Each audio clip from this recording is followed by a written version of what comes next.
মাদক নিয়ন্ত্রণে হিমশিম খেতে হচ্ছে বিশ্ববিদ্যালয় প্রশাসনকে। আবাসিক হলগুলোতে প্রক্টোরিয়াল বডির অভিযানে বিপুল পরিমাণে মাদকদ্রব্য উদ্ধার করা হয়।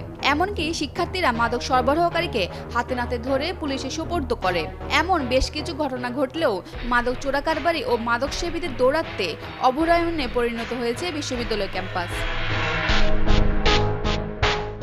মাদকের বিস্তার রোধে প্রশাসনের বিভিন্ন তৎপরতা দেখা গেলেও মাদকসেবী ও সরবরাহকারীদের উপস্থিতি নিয়ন্ত্রণ করতে পারছে না পটুয়াখালী বিজ্ঞান ও প্রযুক্তি বিশ্ববিদ্যালয় প্রশাসন।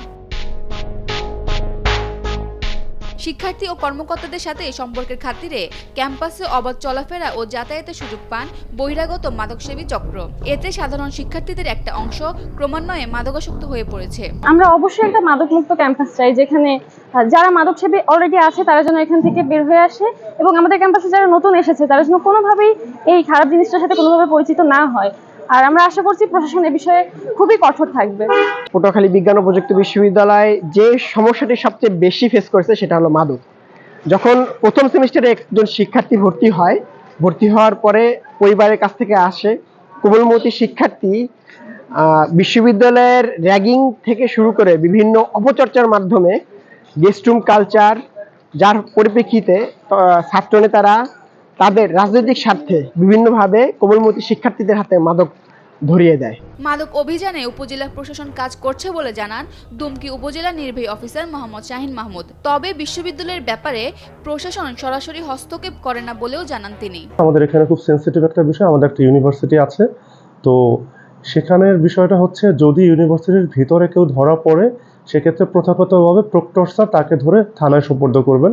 আমাদের উপজেলা প্রশাসনের আসলে ইউনিভার্সিটির এরিয়ার ভিতরে আমাদের আসলে তেমন কিছু করার নেই। যদি প্রক্টর স্যার আমাদের কল করেন আমরা অবশ্যই যাব, কিন্তু প্রথাগতভাবে প্রক্টর স্যার ধরে থানায় সোপর্দ করবেন এবং নিয়মিত মামলা দায়ের করতে বলবেন।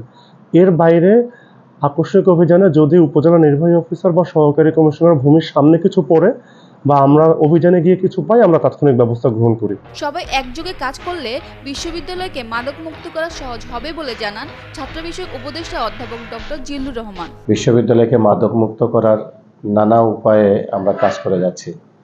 তারই অংশ বিষয় হিসাবে ইতিমধ্যে আমরা হল থেকে বহিরাগতদের ধরেছি, মাঝে ক্যাম্পাস থেকে বহিরাগতদের ধরেছি এবং তাদেরকে পুলিশে সোপর্দ করা হয়েছে, মুচলেখা দিয়ে তাদের অভিভাবককে দিয়ে দেওয়া হয়েছে এবং একইভাবে আমাদের ছাত্রদেরকেও নানাভাবে আমরা মাদক থেকে বিরত রাখার জন্য বিভিন্ন মোটিভেশনাল প্রোগ্রাম এবং হল ফ্যাকাল্টি বিভিন্ন জায়গায় আমরা করে যাচ্ছি।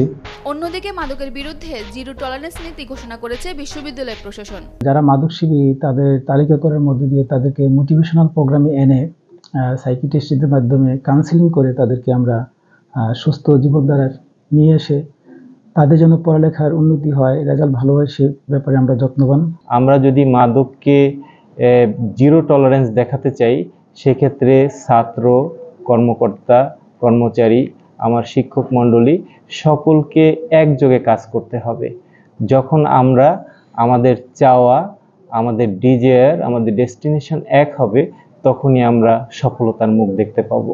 ইনশাআল্লাহ আমরা সচেষ্ট আছি এবং আমাদের সাথে এক ঝাঁক তরুণ বাহিনী রয়েছে যারা এই বিশ্ববিদ্যালয়কে সকল জঞ্জাল মুক্ত করার জন্য দৃঢ় প্রত্যয়। মাদক ব্যবসায় যাতে কেউ বিশ্ববিদ্যালয়ের বাস ব্যবহার করতে না পারে তা নিয়েও পদক্ষেপ নিচ্ছে প্রশাসন।